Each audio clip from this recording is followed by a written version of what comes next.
우리 자분들에게 다시 한번 인사하겠습니다. 예수 부활하셨습니다. 다시 한번 인사하겠습니다. 예수 부활하셨습니다. 할렐루야. 죽음의 권세를 깨시고 예수님 부활하셨습니다.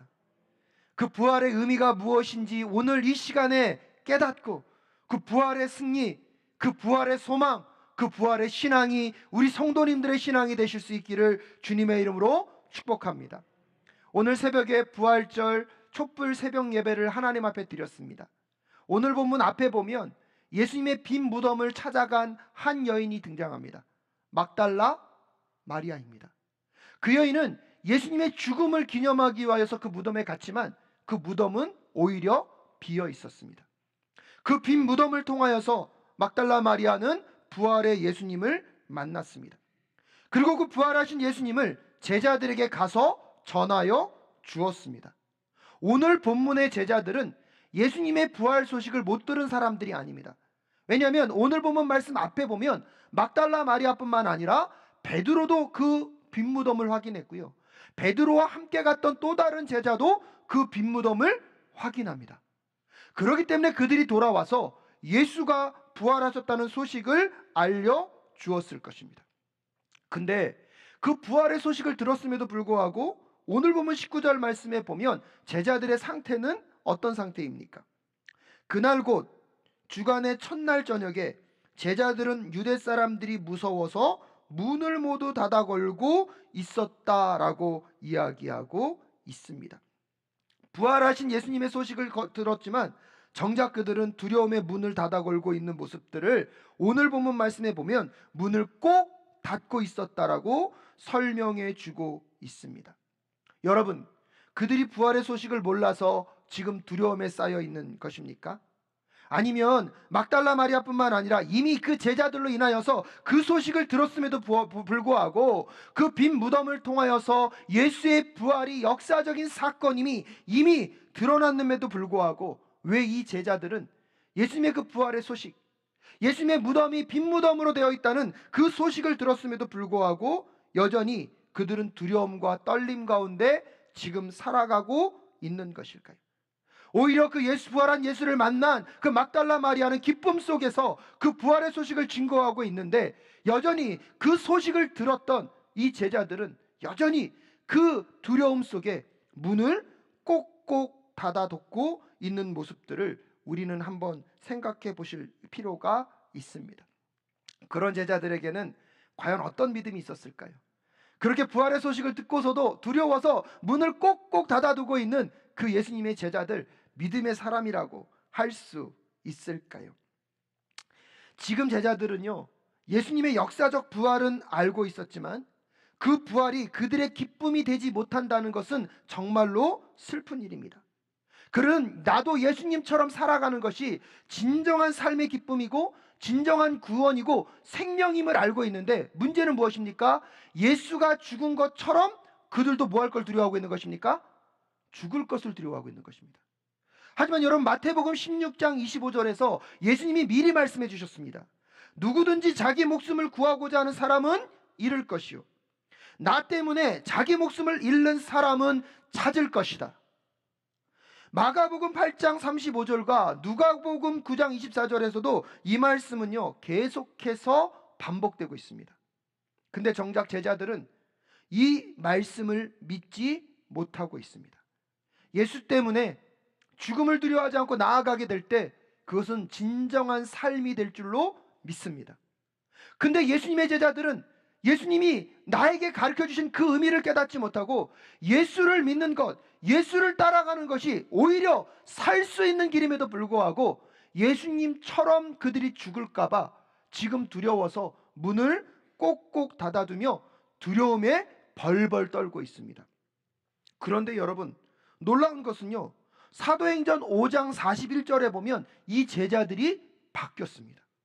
사도행전 5장 41절 말씀에 보면 이 제자들이 이렇게 고백합니다. 사도들은 예수의 이름 때문에 모욕을 당할 수 있는 자격을 얻게 된 것을 기뻐하면서 공의에서 물러나왔다. 오늘 본문에서는 죽을까 봐 두려워서 벌벌 떨고 있는데요, 사도행전 5장에서는 오히려 예수님 때문에 고난과 핍박이 찾아오고 있는데 그것으로 인하여서 뭐 했다고요? 예수님 때문에 당하는 고난, 예수님 때문에 당하는 그 모욕으로 인하여서 기뻐하고 있습니다. 그렇다면 여러분, 제자들을 변화시킨 그것은 무엇일까요? 제자들을 이렇게 고난과 핍박 속에서도 두려움이 아니라 기쁨을 표현할 수 있는 사람들로 변화시킨 그 근거는 어디에 있을까요? 사랑하는 여러분, 지금 제자들처럼 문고리를 잡고 있는 그 두려움이 여러분 안에 있지는 않으십니까? 그 두려움을 극복하기 위하여서 여러분이 간단하게 붙잡고 있는 그 무언가는 무엇입니까? 여러분, 제자들이 있는 그 집의 문이요, 두터워서 아주 방어벽으로 되어 있으면 그들의 두려움이 떠나갈까요? 아니요, 여러분. 그것이 아무리 두텁고 그것을 단단하게 붙잡고 있는다 하더라도 그들의 두려움은 물리칠 수 없을 것입니다. 그렇다면 오늘 여러분에게 묻고 싶습니다. 여러분의 삶의 두려움을 극복하기 위하여서 여러분이 간절하게 붙잡고 있는 것은 무엇입니까? 돈입니까? 학벌입니까? 직장인입니까? 어떤 사람들은 그 두려움을 잊으려고 술을 마신다고 합니다. 여러분, 그게 근본적인 문제를 해결할 수 있을까요? 또 누군가에게는 레저 생활일 수도 있습니다. 저도요, 가끔씩 스트레스가 많이 있으면 전 영화를 봅니다. 영화를 몰아서 봅니다. 하루에요, 하루 종일 영화 보는 것 아무런 문제가 없습니다. 근데 여러분, 영화를 보는 그 순간에는요, 그 두려움이나 걱정과 염려를 뭐 할 수 있죠? 잊어버릴 수 있어요. 근데 영화가 딱 끝나고 나면 마음 가운데 평안이 찾아올까요? 후회가 찾아올까요? 어떻게 하셨어요? 왜 이렇게 시간을 보냈지? 왜 이렇게 했지? 근본적으로 그 문제가 해결되지 않는 것들을 저는 수없이 많이 반복하고 있었던 경험을 합니다. 여러분, 오늘 제자들의 문제는요, 더 튼튼한 집에 있지 못한 것이 문제가 아니라 불신앙의 문제였습니다. 부활이 무엇인지 모르고 믿음으로 구원을 얻는다는 것이 무엇인지 모르고 여전히 그들은 세상의 두려움 가운데 사로잡혀 있습니다. 그래서 그들은 오늘도 안전을 위하여서, 그 두려움을 해결하기 위하여서 그 문고리를 튼튼하게 붙잡고 있습니다. 하지만 여러분, 그곳으로는 두려움이 떠나갈 수 없습니다. 오늘 이 부활주일에 우리 사랑하는 모든 성도님들이 믿음으로 고백할 수 있기를 간절히 소원합니다. 부활하신 예수님과 하나님 나라 복음을 위해 사는 것이 진정한 구원이며 평안의 길인 줄로 믿습니다. 왜냐하면 하나님의 온전한 통치와 다스림 안에서만 살아갈 때 우리가 세상이 줄 수 없는 그 평안을 경험할 수 있기 때문입니다. 오직 하나님이 우리의 삶의 거처 되시고 모든 것에서 하나님이 우리의 삶의 모든 것이 될 때에만 여러분, 우리의 삶은 가장 안전할 수 있기 때문입니다. 그래서 예수 그리스도 안에서 진정한 안식을 경험할 수 있고요, 그 예수 그리스도가 우리의 삶의 주권자로 다가오시게 될 때 우리는요, 그 부활의 주님, 죽음을 이기시고 승리하신 그 부활의 주님으로 인하여서 세상의 그 어떤 절망도 예수 안에서 평안하게 지나가게 하는 비결을 확인하고 만나게 될 줄로 믿습니다. 근데 그 예수 그리스도를 만나려면 그 부활의 주님을 또한 만나야 하는 것입니다. 그래서 오늘 부활의 예수님께서요, 제자들에게 찾아오셔서 그들에게 말씀하시는 것이 있습니다. 첫 번째가 뭔지 아십니까? 평안하라고, 평강하라고 말씀하시면서 그들에게 평강을 주시고 계십니다. 오늘 보면 19절과 21절과 26절에 걸쳐서 너희들에게 평화가 있기를 이라고 얘기하고 있습니다. 근데 개역개정에서는 이 부분을 너희에게 평강이 있을지어다 라고 선포하고 계십니다. 사랑하는 여러분, 예수의 부활은요, 단순히 죽은 몸이 생명을 얻어서 영원히 사는 것만을 의미하는 것이 아닙니다. 오히려 우리는요, 자꾸 부활을 생각할 때 죽었다가 뭐 하는 것만 생각합니까? 살아나는 것만 생각합니다. 근데 여러분 생각해 보십시오. 우리가 부활했다가 살아났는데 아무것도 변한 게 없어요. 지금 우리가 사는 요 모양 요대로 그대로 부활했어요. 그리고 뭐 한대요? 영원히 산대요. 축복입니까? 저주입니까? 가만히 생각해 보세요. 지금 이 땅에서 우리가 죄로 인하여서 얼룩지고 이 고통과 신음 가운데 있는 이 세상에서 영원히 사는 것, 죽지 않고 영원히 사는 것, 여러분 어쩌면 그것은 축복이 아니라 저주일 수 있습니다. 그렇기 때문에 부활은요, 죽었다가 생명이 살아나는 것만 있는 것이 아니라 부활 자체는요, 온전히 새로운 것으로 바꾸시는 역사가 부활 가운데 있음을 고백하는 우리 모두가 될 수 있기를 주님의 이름으로 축복합니다. 그래서 예수 그리스도가 부활하셨다는 것은 죽은 자가 살아난 것이 아니라 이 땅 가운데 온전한 하나님이 꿈꾸시는 새로운 하나님의 나라, 하늘과 새 땅이 새롭게 변화되어지는 그 역사가 부활을 통하여서 이미 시작되었음이 선포되고 있음을 깨닫는 이 시간 되실 수 있기를 주님의 이름으로 축복합니다. 그래서 부활의 역사를 받아들인다는 것은 여러분, 이 땅의 주인이 하나님이심을 받아들이는 것입니다. 부활의 예수님을 받아들인다는 것은 그 예수님을 통하여서 이 땅 가운데 새하늘과 새 땅, 하나님이 꿈꾸시는 그 하나님의 나라가 이미 시작되었음을 마음 가운데 받아들이는 것입니다. 그렇기 때문에 우리가 하나님을 믿고 하나님을 따라갈 때 그 하나님 안에서만 진정한 평안과 행복이 있을 수 있는 것입니다. 왜 그런지 아십니까? 하나님만이 이 모든 세상의 주인이시며 통치자이시며 다스리시는 분이시기 때문입니다. 예수 그리스도가 그 모든 일들을 이루시기 위하여서 이 땅 가운데 오셔서 여러분, 고난주간을 통하여서 우리의 죄의 문제를 해결하기 위하여서 십자가에서 물과 피를 다 쏟으셔서 우리의 구원을 완성하셨습니다. 할렐루야. 그래서 죽으실 때 뭐라고 얘기하십니까? 다 이루었다. 근데 여러분, 이 다 이루었다는 이 고백에는 또 무엇이 있냐면, 이제 이 부활의 영광을 통하여서 이 땅 가운데 새로운 하나님의 나라가 시작될 것이다. 하나님의 통치와 하나님의 주권이 살아있는 그 하나님의 나라, 여러분, 그 새 시대, 그 새 나라에서는 이 땅의 가치관이 작동하지 못할 것입니다. 이 땅의 가치관이 영향을 끼치지 못할 것입니다. 오직 하나님의 그 새 나라에서 하나님을 주권 삼고 하나님을 주인 삼고 살아가는 그들에게는 세상이 줄 수 없는 그 거룩한 평안이 깊이 자리하게 됨을 잊지 않는 우리 모두가 될 수 있기를 주님의 이름으로 축복합니다. 그래서 여러분, 예수님의 부활을 믿는다는 것, 그것은 그냥 죽은 생명이 살아나는 것, 나도 나중에 죽었는데 다시 생명을 얻는다는 것만 여러분 생각하시면 안 됩니다. 부활은 생명을 줌과 동시에 이 땅 가운데 온전히 변화된 새로운 시대의 문을 열었습니다. 그러게 오늘 예수 그리스도께서 제자들에게 오셔서 너희들이 부활의 예수를 정말로 만나길 원하며 그 부활의 예수를 통하여서 이 시대에 시작된 그 새 시대를 바라보며 평안할 지어다, 평강할 지어다. 왜냐하면 여러분, 그 시대는 누가 주인 되는 시대입니까? 하나님이 주권자 되시고 하나님이 주인 되시고 하나님의 통치자됨을 온전히 받아들이는 그 세대이기 때문입니다. 사랑하는 여러분, 제자들이요, 이제 그 예수 그리스도의 소식을 들었을 뿐만 아니라 그 예수의 역사적 부활에 대한 이야기를 들었을 뿐만 아니라 그 예수가 오셔서 그분의 못 박힌 손과 발을 보여주시면서 그 부활의 예수의 실제를 경험합니다. 그렇기 때문에 이 제자들은요, 부활이 뭔지를 안 거예요. 몸이 다시 산 것이 아니라 이것은 온전한 거듭남, 온전한 변화됨, 온전한 하나님의 나라가 이 땅 가운데 임했음을 알기 때문에 그 순간 그들의 삶에 뭐가 떠나갑니까? 두려움이 떠나가고요.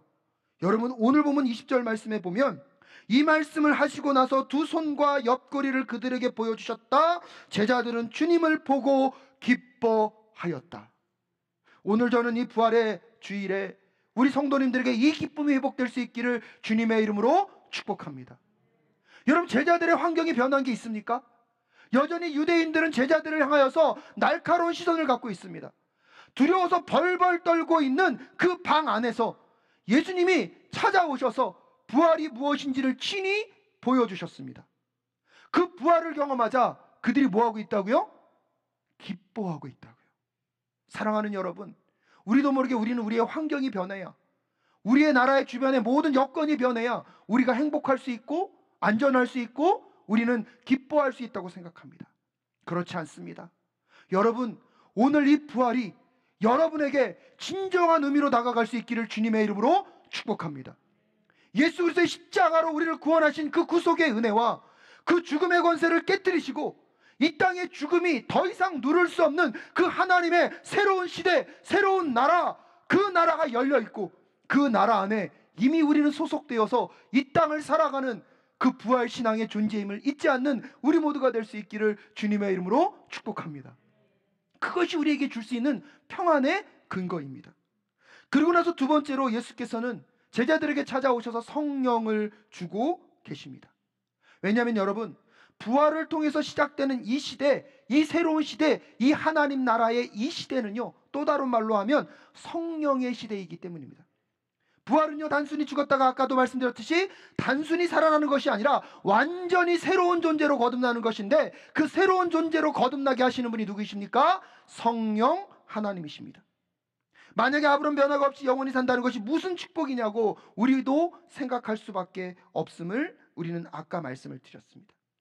그런데 여러분, 예수께서 우리에게 온전한 변화, 온전한 재창조의 이미지를 오늘 성령을 우리에게 주시면서 어떻게 표현하고 있냐면, 자, 22절 말씀 함께 읽겠습니다. 시작.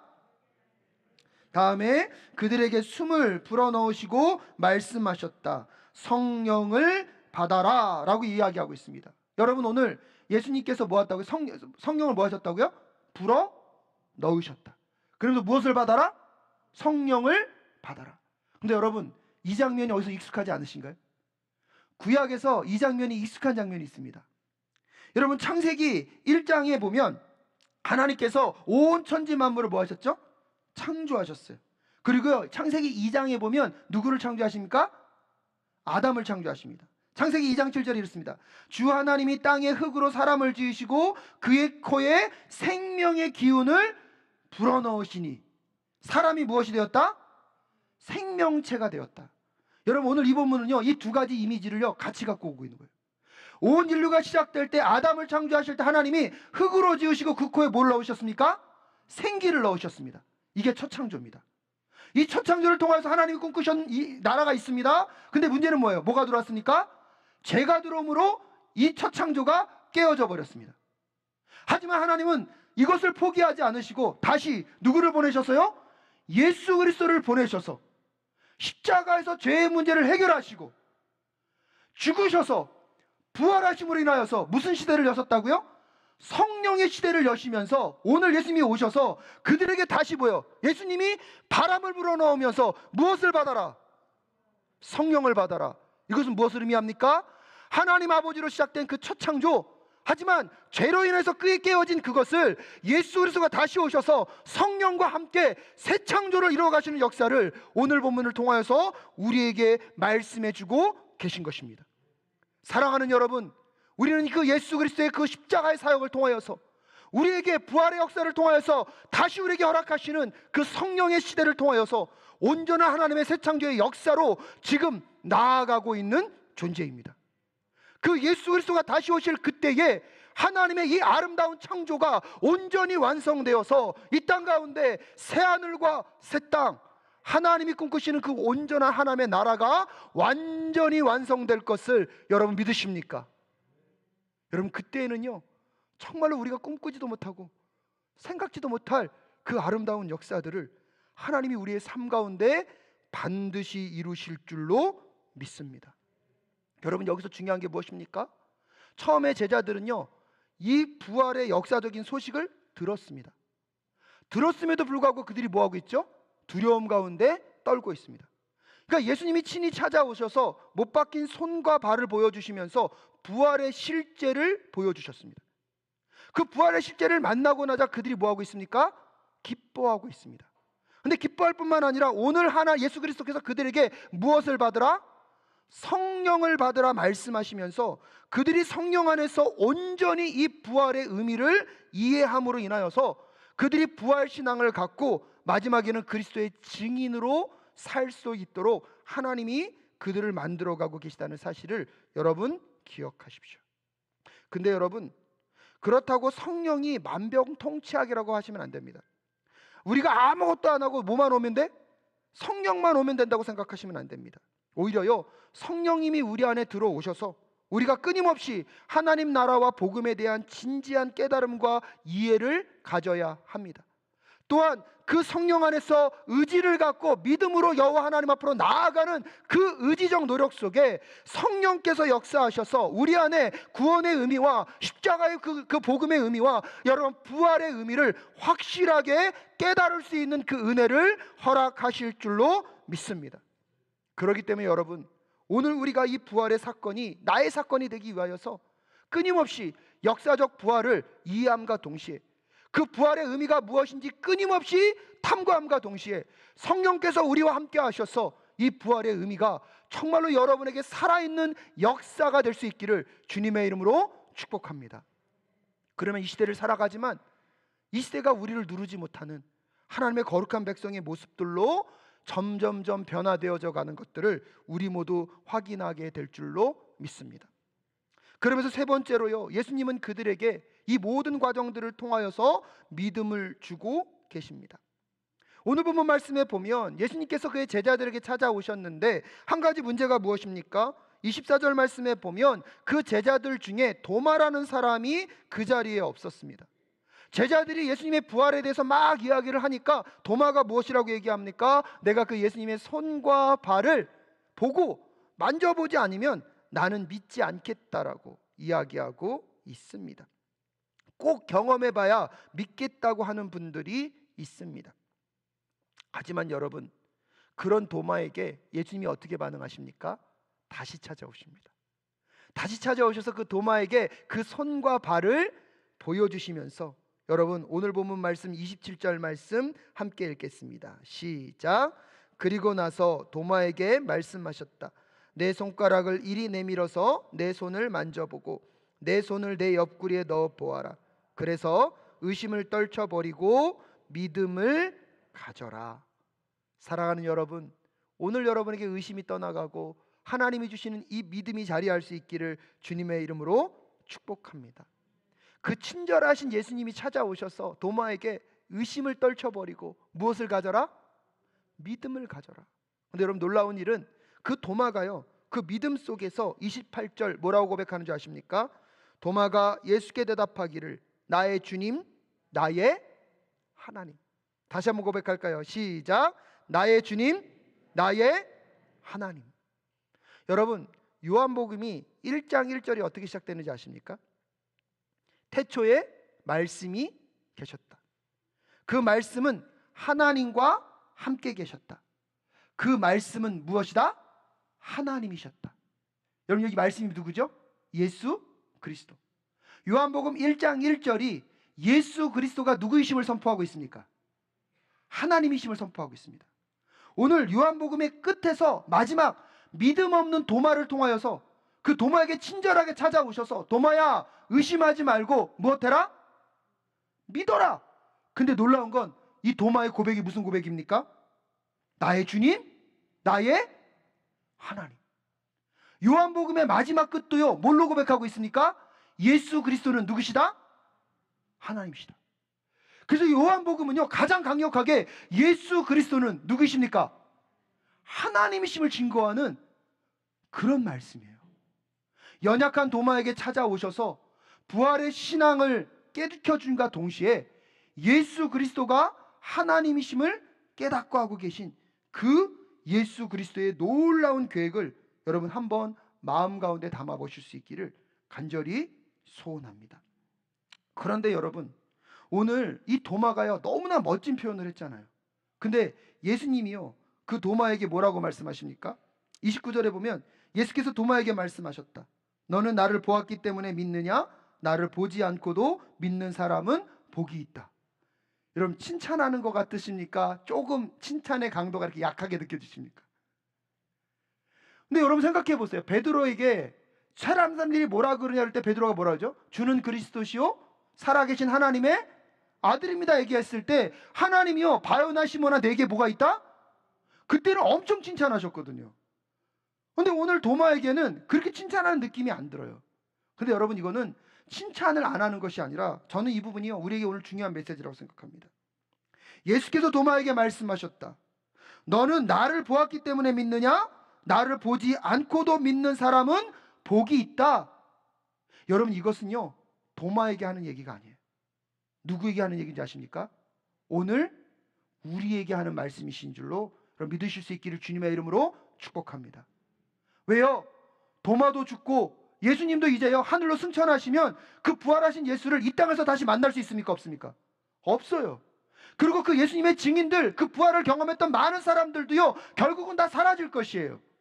그렇기 때문에 예수님께서 오늘 이 말씀을 하는 것은 도마에게 말하는 것이 아니라 도마 다음 세대를 살아갈 그 모든 사람들에게 오늘 하나님이 그렇게 말씀하시는 것입니다. 너는 나를 보았기 때문에 믿느냐? 나를 보지 않고 믿는 사람은 복이 있도다. 할렐루야.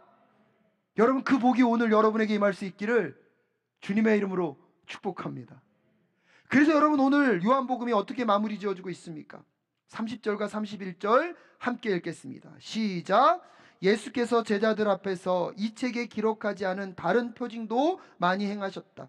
그런데 여기에 이것이나마 기록한 목적은 여러분으로 하여금 예수가 그리스도요 하나님의 아들이심을 믿게 하고 또 그렇게 믿어서 그의 이름으로 생명을 얻게 하려는 것이다. 할렐루야. 정말 이 자리에 있는 모든 성도님들, 이 부활의 주님의 이 부활 주일에 부활의 의미가 다시 여러분에게 다가올 수 있기를 주님의 이름으로 축복합니다. 역사적 부활을 아는 것만으로 되지 않습니다. 그 부활의 의미가 무엇인지를 깊이 묵상하며 성령 하나님이 우리 가운데 오셔서 그 부활을 깨닫게 해 주실 때 여러분, 세상이 줄 수 없는 평강과 평안이 여러분을 감싸 안게 될 줄로 믿습니다. 하나님이 우리에게 허락하시는 그 믿음을 통하여서 예수는 그리스도시요 살아계신 하나님의 아들입니다. 그 고백을 통하여서 부활 가운데 이 땅 가운데 새롭게 시작된 그 하나님의 새 시대, 새 나라, 그 하나님의 나라를 바라보실 수 있기를 주님의 이름으로 축복합니다. 그래서 그 나라 안에서 세상이 줄 수 없는 평안과 세상에서 눌리는 삶이 아니라 세상이 감당치 못할 그 삶을 살아내시는 부활신앙의 주의 백성들 되실 수 있기를 주님의 이름으로 축복합니다.